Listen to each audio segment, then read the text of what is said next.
to the Built on Air podcast, the variety show for all things Airtable. Each episode, we cover 4 different segments. It's always fresh and different and lots of fun while you get the insider info on all things Airtable.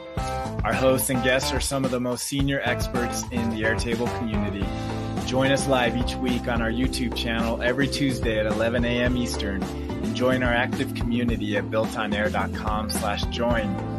Before we begin, a word from our sponsor, OnToAir.com. Any business running on Airtable gets the value that Airtable has, but also needs a few more functions to complete their operations. That's where OnToAir comes in. It's a suite of tools for any business running on Airtable to maximize your operations efficiencies and automations. One customer, John, states that OnToAir enables his business to function properly without having to think about building their own software, and that is pretty invaluable. The OnToAir Airtable apps are amazing, and we use them often and are very happy with the results. So join John and hundreds more customers and take your Airtable to the next level with OnToAir. Sign up today with promo code BuiltOnAir for a 10% discount. Check them out at OnToAir.com. And now let's check out today's episode and see what we built on air.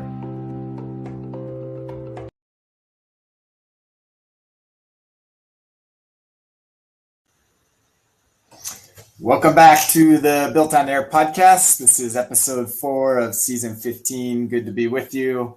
We've got the original gang with us today. Dan, myself, Alli, and Kamille back as always. Good to have you. Hello. So we like when we don't have a guest, we like to have some fun. We're going to have some fun today, going through a couple different things and keep you up to date. I'll walk through what we're going to be doing today. We always start with our Around the Bases to get you up to date on everything Airtable and what people are chatting about. And then we'll talk about OnToAir. We'll have some updates for you today on that.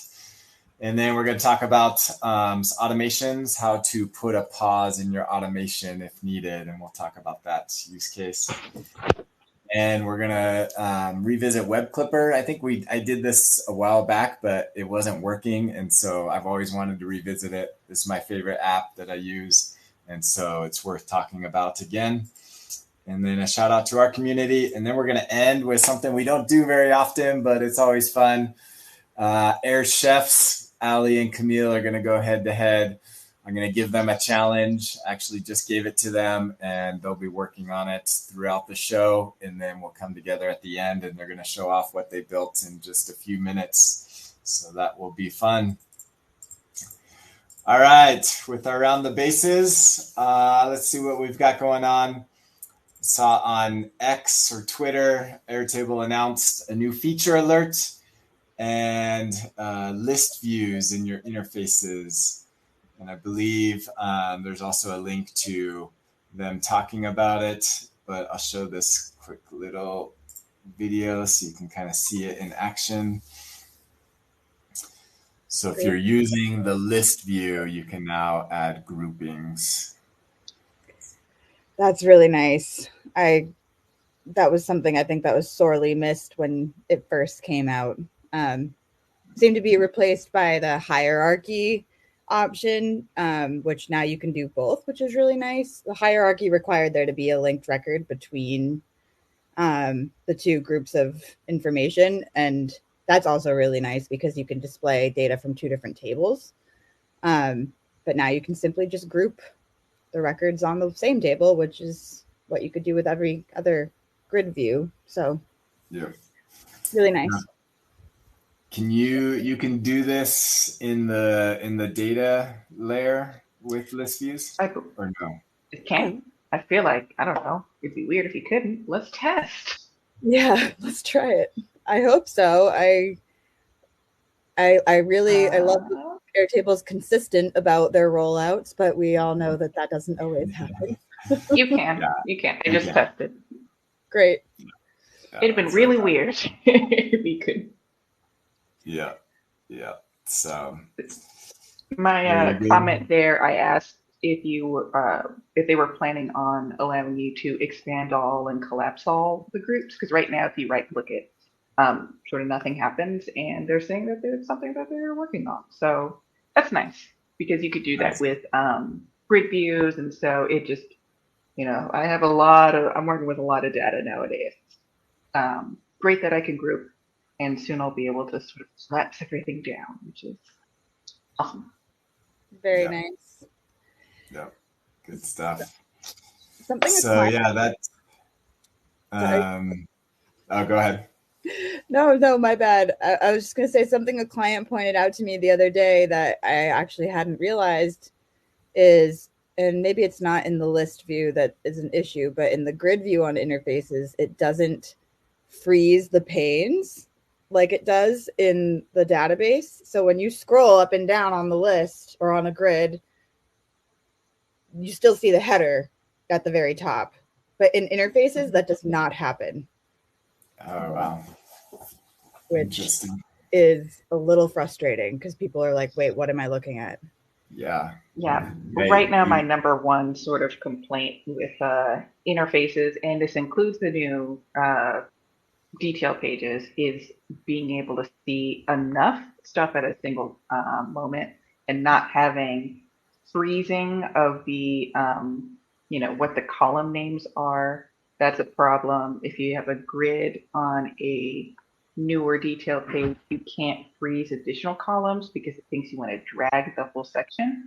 Yep. And then just not, it takes up such a small amount of space on the screen, whereas you want a larger amount of data shown, so that it's all interconnected, the inability to sort of see what you want to see, whereas in the data view, I think all of those that I just listed are sort of already taken care of, so disappointing. Absolutely. Another thing that bothers me with the list is you can't copy a value and drag it down the whole column, or select more than one at a time to copy it. Yeah, actually, I just ran into that the other day. Yeah. Right, because you can do it on the normal grid, but yeah. It's like list view looks pretty, yes. But if I want to get stuff done, I want to use a grid. But if I want to see more, to your point, Alli, if I want to see info from table A and table B at the same time, a list view will let me do that, but a grid view won't. So I want a perfect middleman between the two. Yes. I want grid to look exactly how it works with the addition of hierarchy. But I realize that might be difficult to accomplish, which is why they probably haven't done it yet. However, aside from adding grouping, which is great, glad that they did it, there's a couple of things about list view that I think can continue to be worked on. I know. I think my favorite thing about list view is, besides how nice it looks, is that you can hide the primary field. Yeah, great, wonderful, very useful. Even the prefix field, I don't use it a whole lot, but every now and again, if I have a checkbox, that's very useful for my end users to see, yeah, this one is done, I can ignore it, and all that kind of stuff. So again, a perfect middleman between the two. It's just every now and again, I want, okay. Yeah.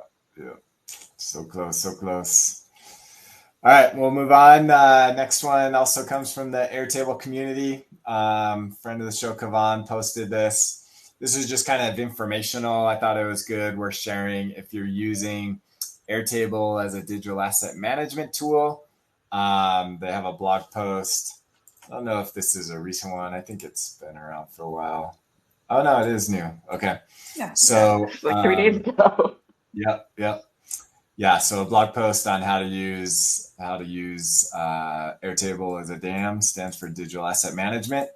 And so it kind of talks about how to use it. She kind of critiques it or gives feedback on shortcomings of using Airtable as a DAM, and gives some insights into how you might think about it. So if you are using Airtable as a digital asset management tool, read the blog post, but also read Kavan's extension to get more insights into how it works in the real world, as she has experienced. Yeah. Love it. All right, moving on to Reddit. Question that somebody posed: when is Airtable AI dropping? And And so this is interesting. Somebody does say late August is what they've heard. I haven't heard a specific date, but excited for that as well. So if you're looking or waiting for Airtable AI, apparently according to Meme2, which is definitely credible, late August is when it's out there. Next one, just a shout out to Chris Dancy, who's also a friend of the show, helps run with Ben Green, the Facebook community. Looks like he's putting on an event and he's looking for speakers. So if you have a cool thing that you can share, he's doing a no-code and AI developer conference that looks pretty interesting. And they're looking for paid speakers for that. So Alli, Kamille, there you go. Another conference you can go to. I'm just not an AI person. I have nothing of value to say. When is this? If you click read more, yeah. October 19th and 20th in Menlo Park. So I think I will be a little bit busy at that time. Oh, yeah. Why don't you speak? I know. Yeah. For anybody that has not heard already, I guess I'll use that as an announcement real quick. I am expecting my first child in October, so right around these dates, right?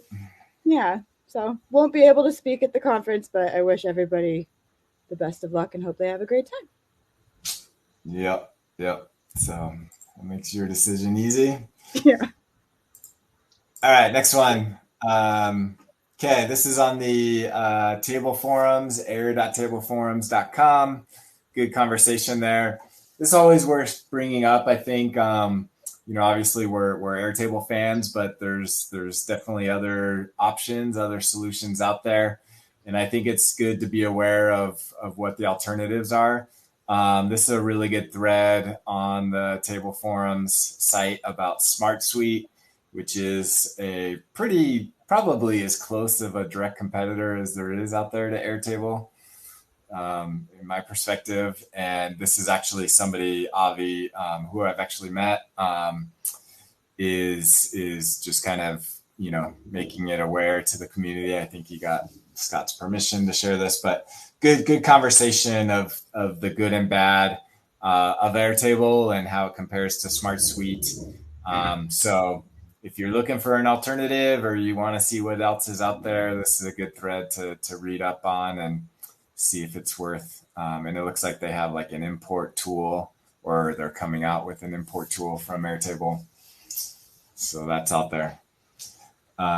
My personal, I've played with it. It's good. It definitely has some things that I wish Airtable had, but vice versa. There's some things in Airtable that Smart Suite doesn't have. So fortunately, there's just no perfect tool out there. So you got to kind of play with the give and takes of each, but it's definitely worth trying out if you're not happy with Airtable. Mm-hmm. Yeah. And Melanie says it's a bit laggy. I don't know if she's talking about Smart Suite or our feed. I don't know. I would hope Smart Suite, but yeah, I do wonder, we talked about, I think it was last episode, Airtable has outages every now and again, and it's down for like 10 minutes, 30 minutes or something for a particularly big one, but that happens not necessarily frequently. Yeah, she clarifies that she's talking about Smart Suite being laggy.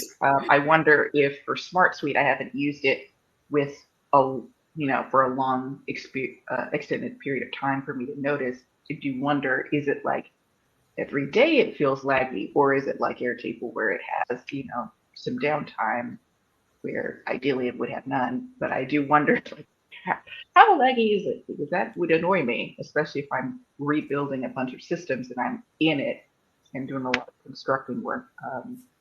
Lag isn't necessarily great, but I do know from Gareth Bonobos, he really likes the pricing structure of Smart Suite as compared to Airtable. So, you're charged more for the amount of data you have versus the number of users. So it feels more, in line with all right, let me bring my team in, and if I need to store more stuff, then I have to pay for more stuff, not necessarily more people working with the same amount of data. Yeah, that's fair.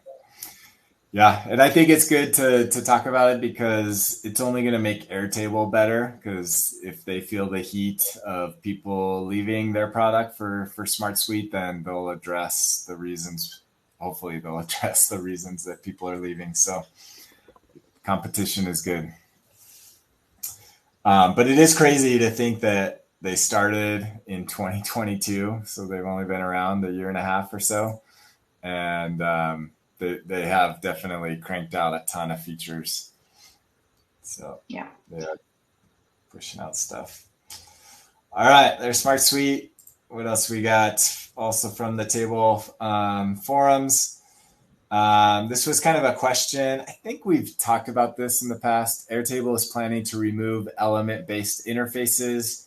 So there's on the docs page, I was hoping it linked to it, but it says, while element-based interface layouts are still currently available, we invite you to try the newer table-based interfaces. Can one of you explain that? So, hold on. Go ahead, Alli. I'll pull up a screen and then start sharing. Yeah, perfect. So when you first go to make an interface, there's two groupings of the layouts that they allow you to choose from to begin with. The very top is like, it gives you, choose from a list layout, a grid layout, Kanban gallery, or sorry, there's no grid, but exactly what, I almost just called you Kavan. It's fine. That happens.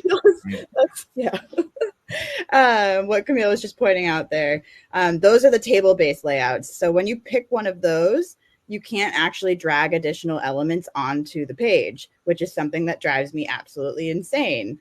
So this update does not sound like something I am happy about.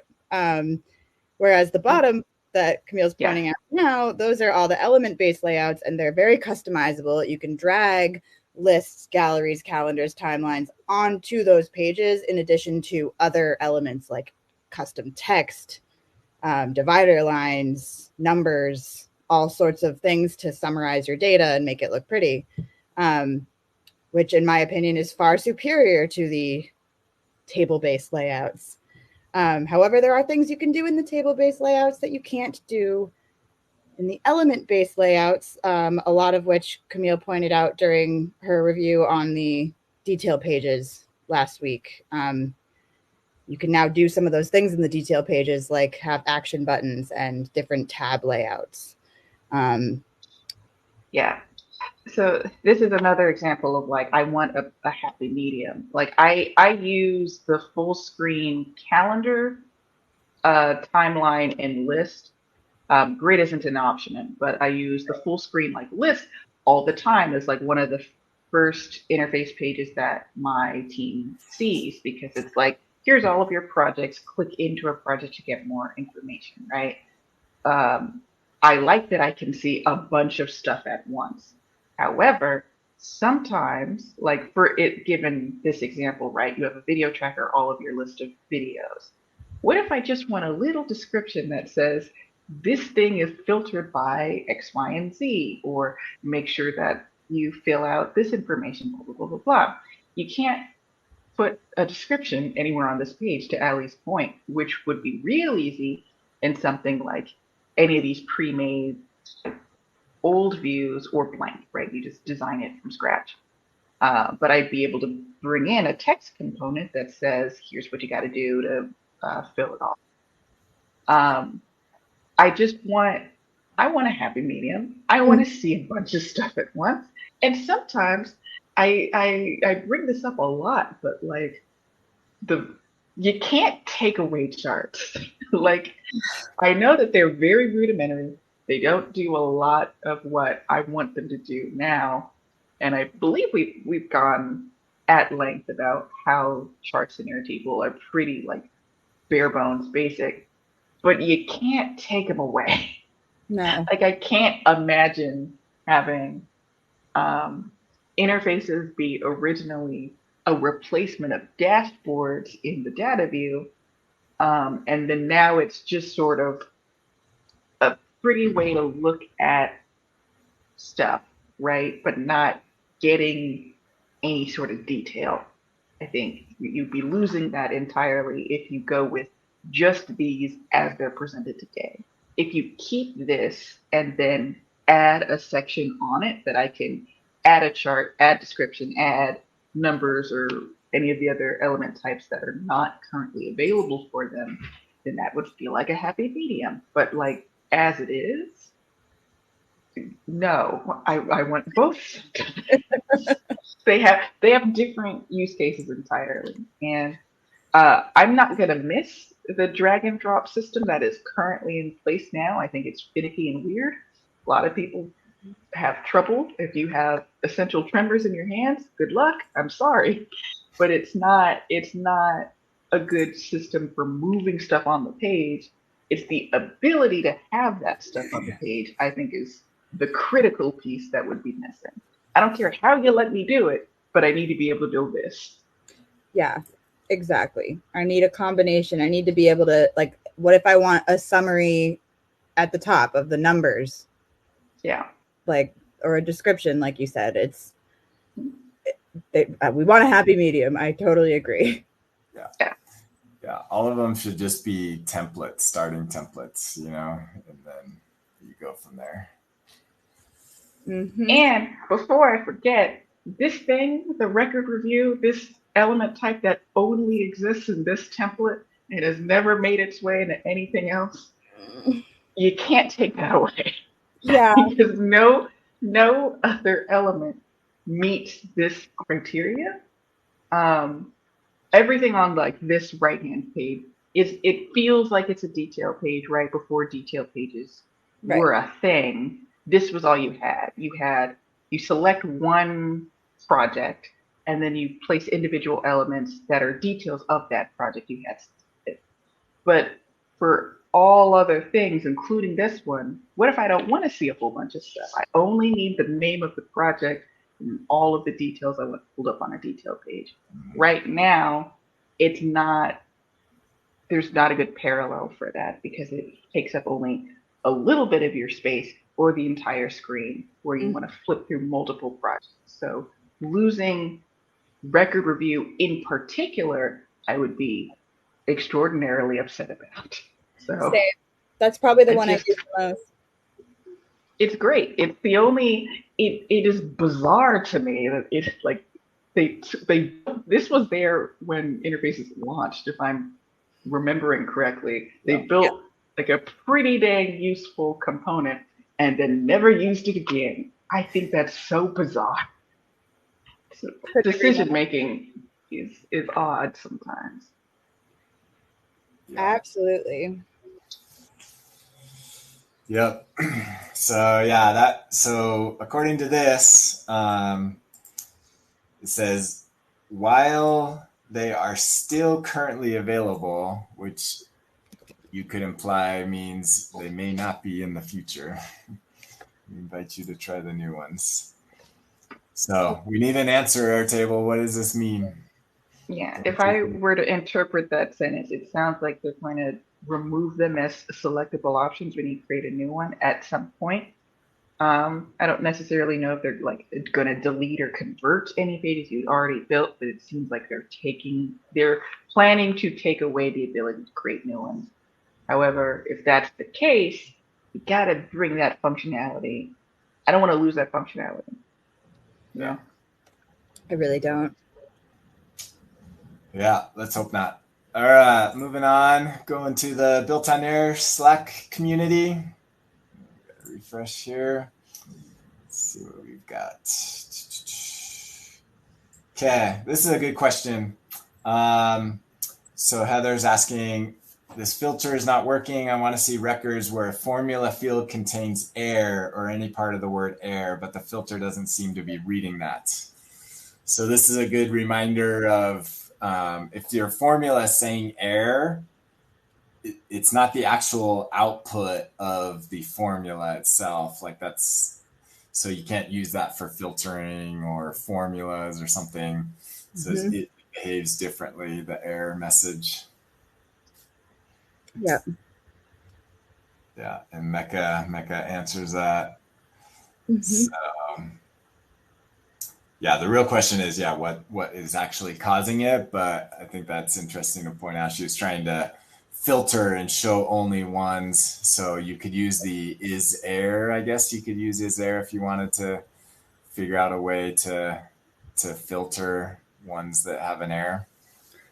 Absolutely. Yeah. My preference is to always make sure that there are no errors. So I just have it be blank. If it's going to be an error, just use an if statement I went over this in a segment, I think earlier this season or at the end of last, like with best practices with formula writing. Just if you have a date field, make sure you're wrapping it in an if statement before you format it, stuff like that, so that you don't get the error as a result. Yeah. Yep. So a good reminder there. Next one, let's refresh.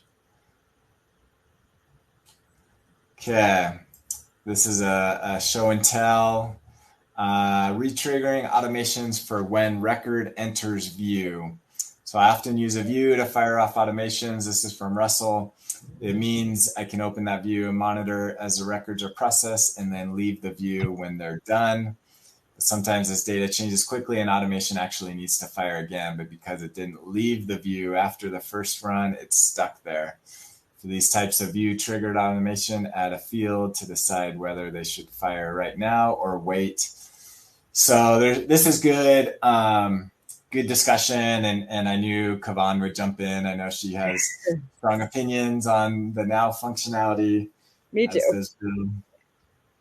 Yeah. So this is a good thread to just, in theory, it's a good idea.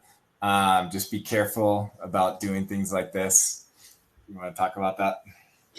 Yeah, now is a very, very expensive formula in that if you have a lot of data, it's going to slow down your database significantly.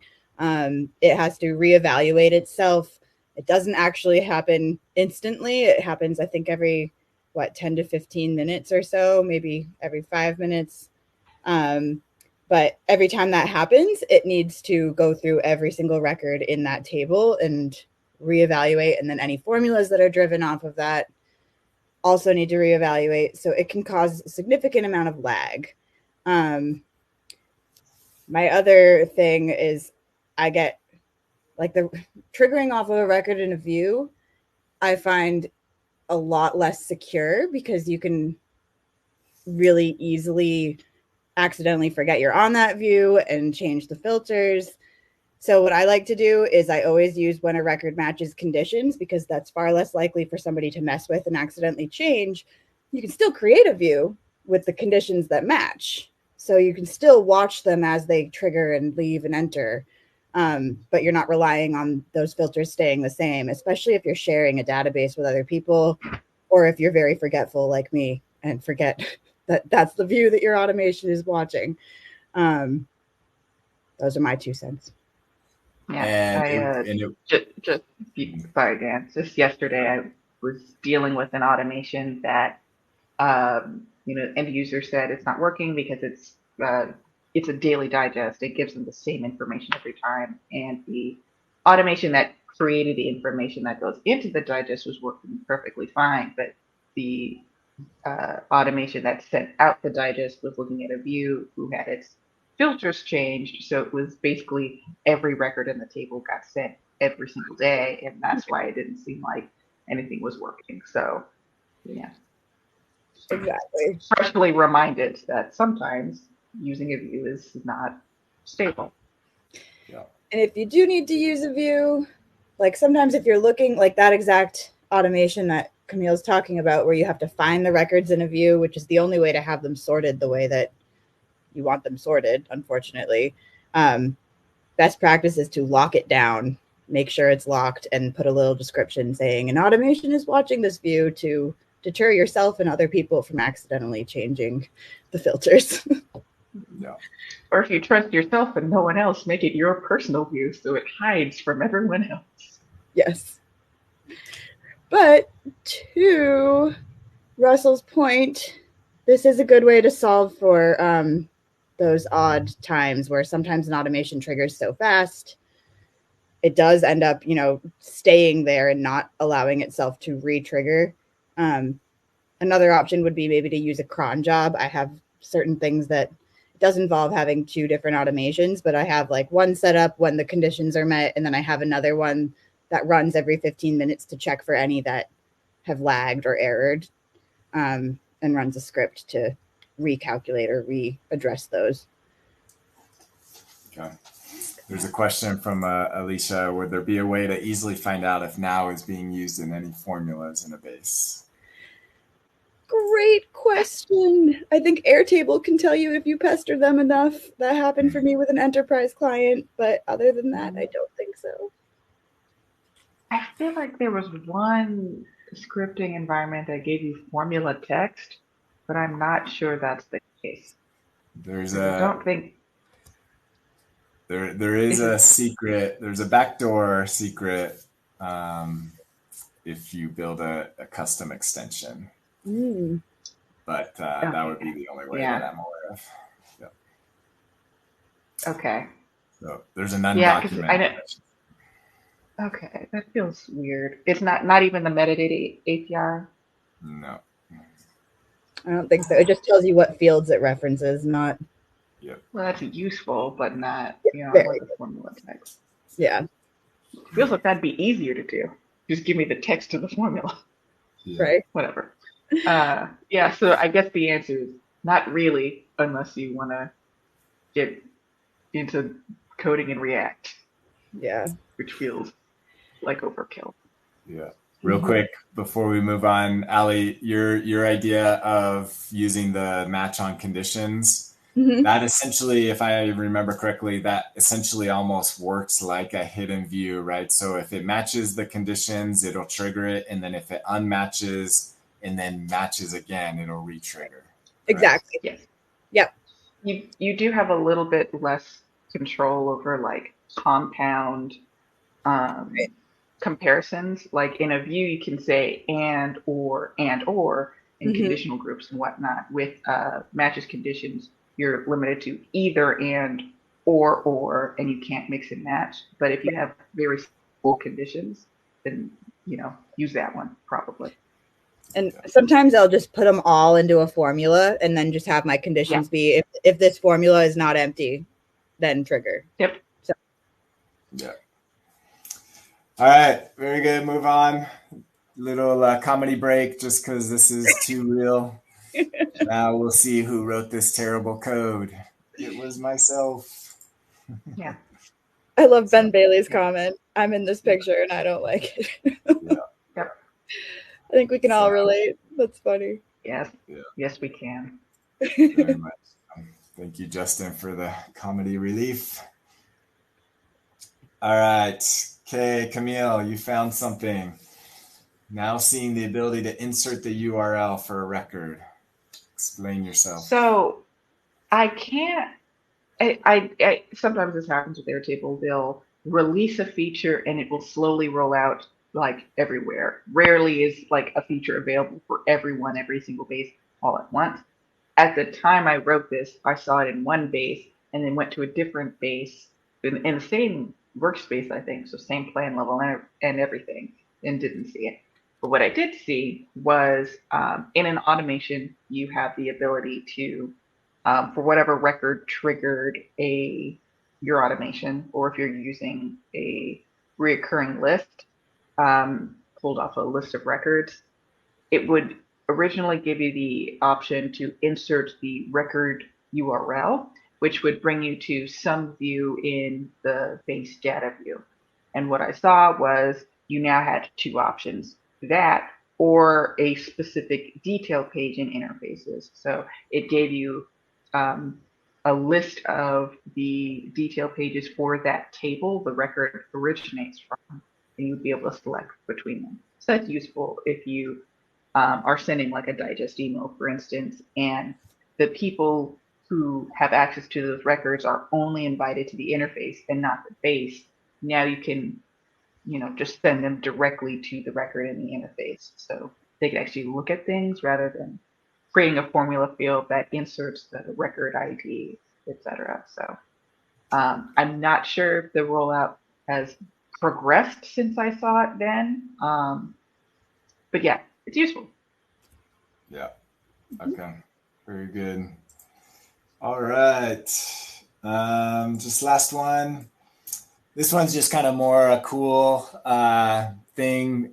Justin posted that the iOS app broke with an update, and then at the end, Mark, who works at Airtable, mentions that they just put out a new release that fixed that issue. So I'd like to think that it was because of the BuiltOnAir's influence, BuiltOnAir community's influence. So they got that fixed. Hopefully, maybe I'm sure they noticed it as well. But good to see that people at Airtable are listening to our community and updating us when changes are happening.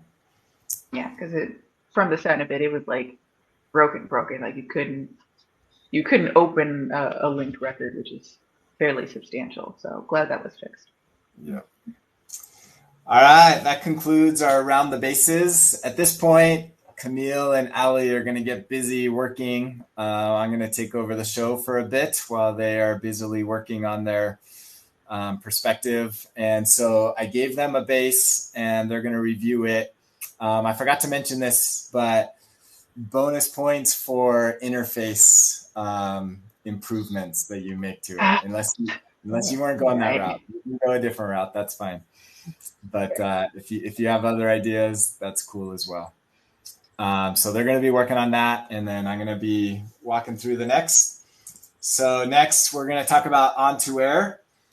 And OntoAir had some interesting news this last week. So if you are on our mailing list, if you're a customer or ever once signed up for OntoAir, you likely got an email from me last week talking about some changes that are happening with OntoAir. So I thought I'd address those for a second on air, as OntoAir is our primary sponsor. So OntoAir started maybe 4 years ago.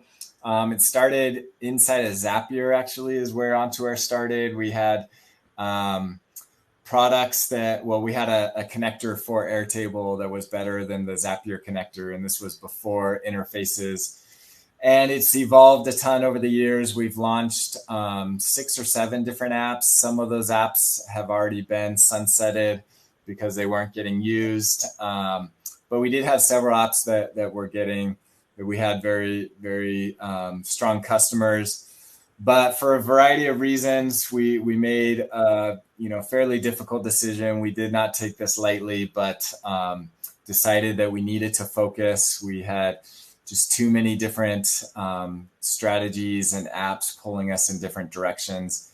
Each of those really required dedicated staff that we just could not finance with where we were at in our company. And so we made the difficult decision to sunset all of our apps except for backups. And going forward, OntoAir is going to focus on backups. We'll expand backups to do more. Actually, we talked briefly earlier about digital asset management. That's likely where we're going to address some of the issues of Airtable and make some improvements on that front. But backups is core to that, managing your assets, making sure that they're backed up, and kind of solving issues around your data and your assets and how to better utilize them in Airtable. So going forward, that is going to be our focus. If you remember the last 4 weeks, I only addressed backups just because I knew that this change was coming and didn't want to be promoting our other apps. We'd actually shut off new customers from using it about a month ago, using any of the apps. And just want to say thank you to all the customers that were using OntoAir. I've gotten very positive feedback. I was very worried about upsetting people's workflows. We have companies that rely on it pretty extensively to run their business, and they've been understanding. I know it's a difficult process to have to change your workflows and things like that, but just want to say thank you to those that have supported us to this point, and really have appreciated the response that I've gotten from most people. I can't say 100%, but most people have been very supportive. And so thank you. And going forward, we'll focus on solving that backup solution. That's always been our top producing app, our most popular app, and kind of solves a need that I think we can address with the resources that we have and availability that we have going forward. So that is the update on OntoAir. If you have any questions or concerns, or if this is news to you, you didn't get my email, feel free. I am available to speak through and help people through that transition. So if you're using forms, we highly recommend fill out. That's where we're sending people. Check your email. There's a coupon code for OntoAir customers or users to take advantage of a discount. If you're using our documents, we've partnered with Document as well as Docs Automator, 2 document management solutions, both very solid. So similarly, there's transition plans for both of those. So check the email or reach out to us and we'll help you with those transitions. But all 3 of those partners are providing transition packages and support to help with that transition. So thank you to those partners and for your support on helping out the OntoAir customers. So, and Scott, I agree. It's never a bad idea to focus in one direction. So that is what we're doing. All right. For my first spotlight, we're going to talk about Automate Create.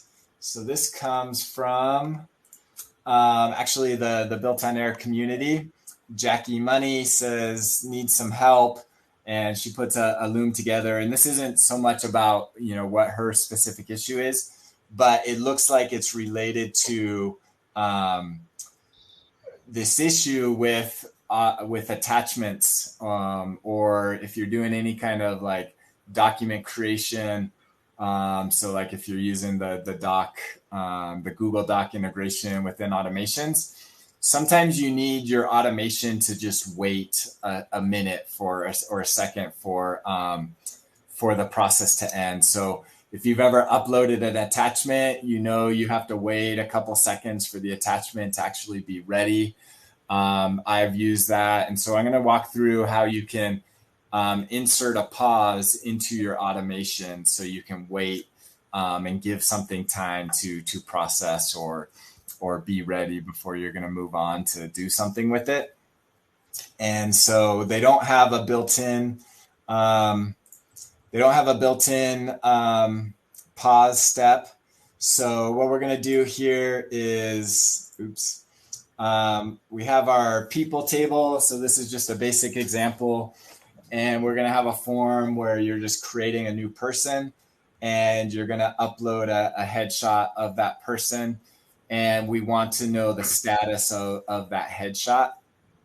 And there's a couple ways to do this. I used to do this a little bit different. There was more exact, but something changed in Airtable that didn't allow it. So I actually changed to, I think Kavan suggested to put a weight in the automation. So what we're going to do is on this form, when you upload an attachment or submit the form, we're going to update the status. So this won't be on the form. And we actually don't need any of this stuff. So we'll just give a name and a headshot. And then we're going to have an automation that when this form is submitted, we want to update the status of the headshot via the automation. And so by default, the status will be initial, and then we're going to set it to processing when we start the process, and then done once the delay is over. So then we know that the headshot is ready to be used. So if you have another automation that uses that headshot in some way, you can wait until the status is done instead of when it's created. So you can wait for this status to get to done. So that would require 2 automations. So let's set up our automation. I'm going to call it sleep because we're going to sleep for a second. So basically what we're going to say is on the people table, actually, we'll just do created. So this one is going to run once the record is created. And on the people table, just do that. And then now we're going to add here. So in order to implement a pause, first of all, what we're going to do is we're going to update the record, and we're going to set the status to, oops. We're going to set the status to processing. So now we know that we're in the middle of waiting. So it kind of gives us a visual if you happen to be looking at the data. And go on there. So that's now processing from initial. And then now we're gonna put a pause in here. So in order to do a pause, we do need to implement a script. So you gotta do the run script logic. And I'm gonna copy over my sleep function.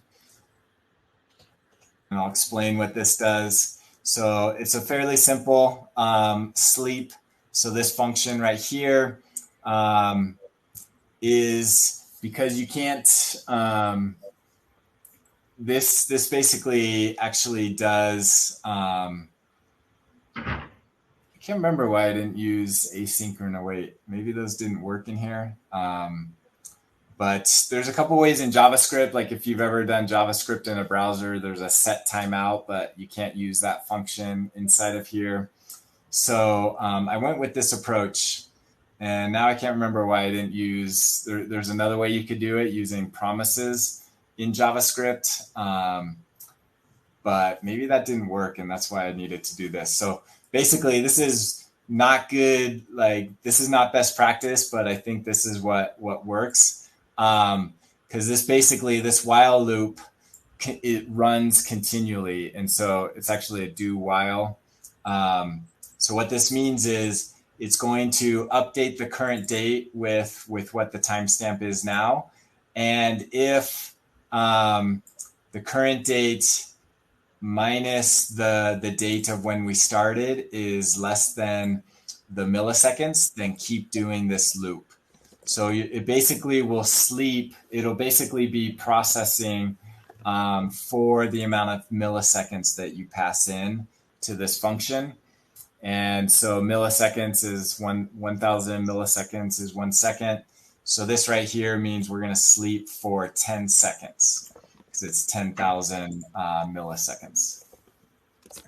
So this will basically just continually be processing inside of here over and over and over until the 10 seconds have passed, and then it will continue and it will end this function and then move on.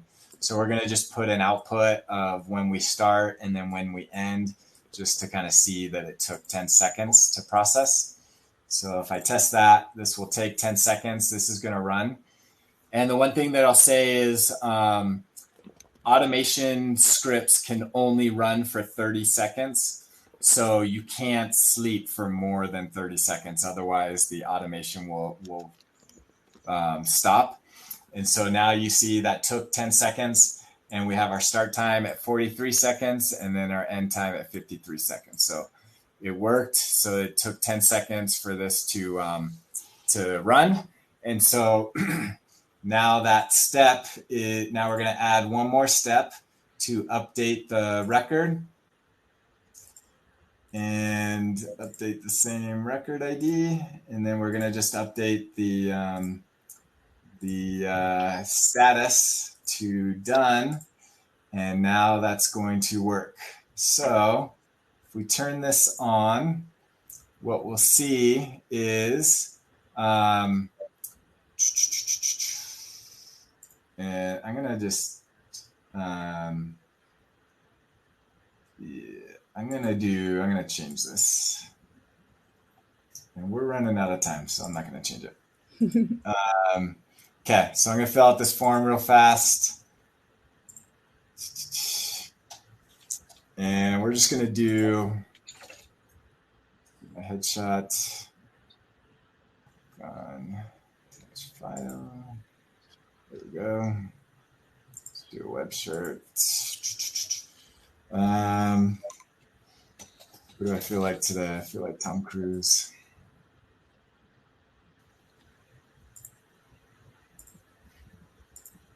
Okay.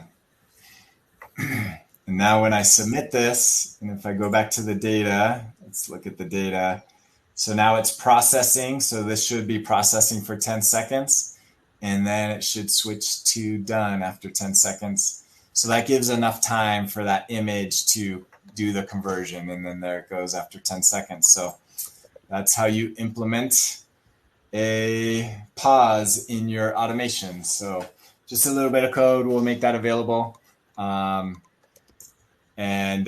Scott, your question, it's each script is my understanding. So each step is 30 seconds. So you could have multiple steps that each ran 30 seconds. So yeah, so you could add multiple steps if you needed to wait longer, I guess.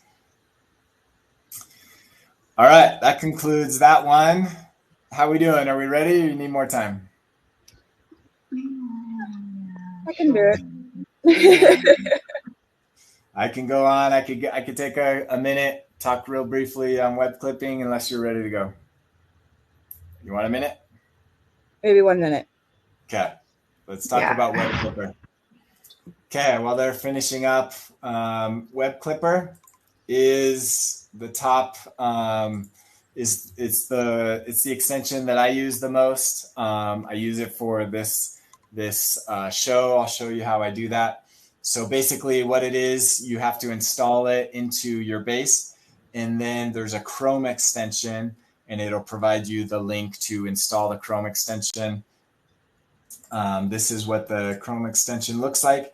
It brings up this sidebar, and then you can have multiple clippings that will basically allow you to, it's almost like a mini form inside your Chrome browser that allows you to fill out a form and then submit and create a new record. And so this is how I use the BuiltOnAir links that we're talking about. So the round the bases, it does some cool stuff. So if I'm on any website, it automatically puts the URL into this field. And then it has a drop down of where I'm pulling it from. And then there's more information I can put on it. And then this just automatically creates a new record inside of my table. So how it works is I go over to extensions. So you install it, and then it shows up in here. And then you just configure what fields you want on that pop-up. And they link to fields in your base. And then it also has some information where the default value can be the page URL, the page title, or your selected text, or you can even use CSS if you're familiar with CSS. Oh, that didn't show. That's interesting. It doesn't show on the video, but I'm actually clicking the drop down and there's a list of options for this default value. So if you're familiar with CSS and how to select an HTML element, you can use that. So you can actually use it almost as like a scraper, a manual scraper. I've seen people do it on LinkedIn. You could scrape the person's information that you're looking at. Things like that are pretty cool. So it's tied to the user that you're logged in with. And so that kind of can be confusing, but it's very useful to get data into Airtable that you're browsing the internet for. So highly recommend Webclipper and installing that and using it. So with that, we've got a few minutes. Quick shout out, join our community, builtonair.com/join. We just passed 1,500 users in our Slack community. So now we're going for 2,000. So tell your friends to join us in the Slack community. On the podcast, subscribe to the YouTube channel. We'd love to have you join. All right, we're ready for a competition. Alli and Kamille, who wants to go first? I can go. Okay. I was going to say, I didn't do much. So. I'll first tell you I gave them a mouse colony template from the universe. So dealing with mice in a university setting, that's what they get to play with. Yay. All right, Alli, you're up. All right. So yeah, like Kamille, I also did not do much, but I discovered something that I was annoyed with about interface charts. So did I, Alli. That's where all my time went. I know, right? I'm like, oh no. So one thing I did when I came in and I noticed, basically originally this column, the primary field in both this table was originally named weight tracker, and the primary field was just a date, which was not unique. So you can see that they've got 624 several times, 71 several times, and that was the primary field. So I duplicated that date field, moved it over, and wrote a formula to concatenate the mouse number with the date. So that way everything is unique on this table, because that is best practice when using primary fields in Airtable. Another thing I noticed is that they had two tables. They had weight tracker and this fed blood glucose table, which essentially had exactly the same fields, with the exception of this one had a place for glucose numbers and the weight tracker had a place for weight numbers. So I combined those into one table and added a field called data type, where I've got the weight tracker and then the fed blood glucose data as something separate. And the reason I did that is so that you can use an interface page. Not only is it like, you've got the same fields on every table. So if I wanted to start adding something to this one, I'd have to go to the other one and add it too. But in an interface, this allows you to actually filter all of it by, if I want to see just the data for the male mice, then that will let me see the weight data and charts and the glucose data and charts filtered at the same time. Whereas if they're on two different tables, you would need to have two different filters, one for the glucose, one for the weight. But what I noticed, and I'm sure that this is what Kamille noticed as well, is in the base, they have these lovely scatter plots, which look awesome.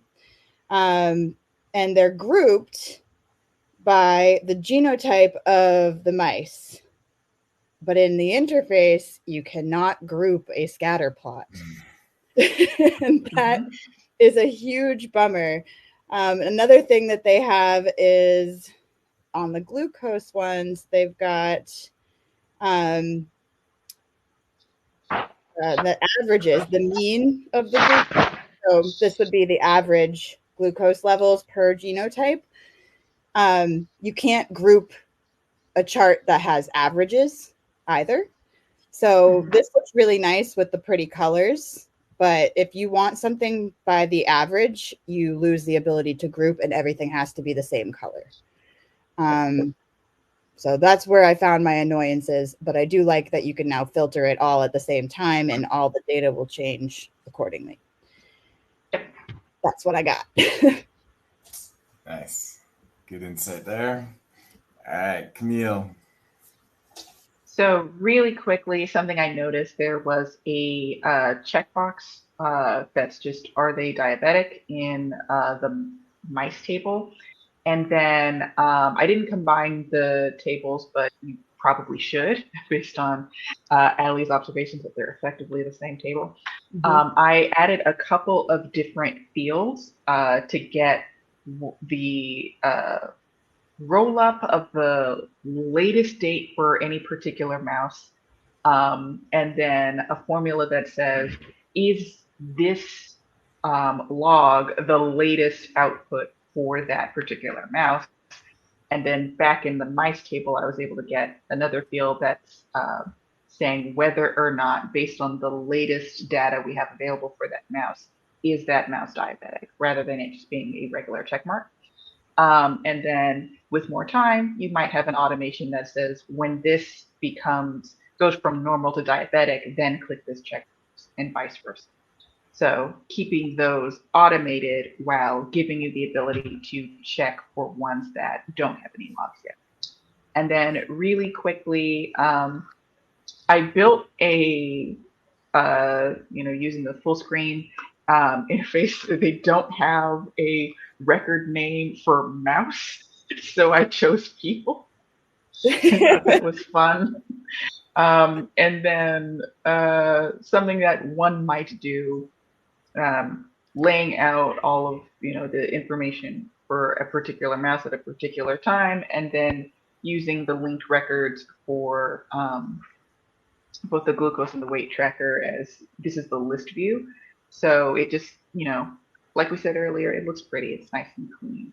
You'd be able to filter and all that if I had those enabled.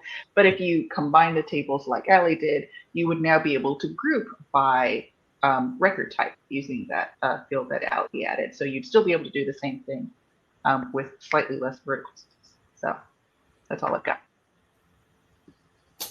Very good. Good stuff. I love it. You can, in 10, 15 minutes, you can improve upon a base and get some insight on how the experts work. So thank you, Alli and Kamille. And that is a wrap for today. Thank you for joining us on the Built on Air podcast. We will see you next week. Yay, thank you.